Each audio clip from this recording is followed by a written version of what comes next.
بسم اللہ الرحمن الرحیم۔ علامہ اقبال رحمۃ اللہ تعالیٰ علیہ کے متعلق وہ جو مشہور واقعہ بیان کیا جاتا ہے کہ حضرت علی حجویری رات کو ان کے ہاں تشریف لائے، وہ اس طرح نہیں ہے جس طرح بیان کیا جاتا ہے، بلکہ بڑا سادہ سا واقعہ ہے۔ علامہ اقبال کے بیٹے ڈاکٹر جوید اقبال نے ان کی سوانح حیات زندہ رود میں اس واقعے کو جس طرح ذکر کیا ہے، پہلے انہوں نے ان کی ایک مشہور نظم کا ذکر کیا، نالہ فریاد، اور پھر کہتے ہیں کہ یہ نظم اس وقت ان کے ذہن میں آئی، اس وقت انہوں نے کہی جب وہ بزرگ اٹھ کر گئے۔ وہ کہتے ہیں ایک دن علامہ اقبال اپنے کمرے میں تشریف لے گئے تو ایک سفید ریش بزرگ وہاں تشریف فرما تھے۔ انہوں نے علامہ اقبال سے کافی دیر گفتگو کی اور مختلف معاملات پر بات چیت ہوتی رہی،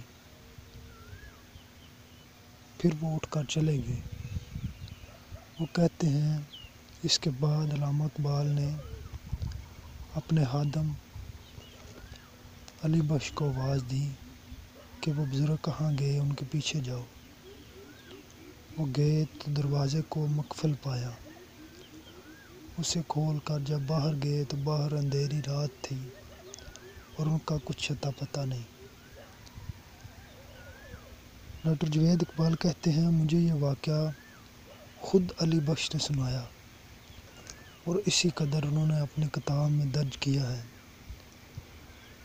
مگر نہ جانے کیوں بعض لوگ اس واقعے کو مرچ مسالہ لگا کر پیش کرتے ہیں تاکہ محض واہ واہ کمائی جا سکے۔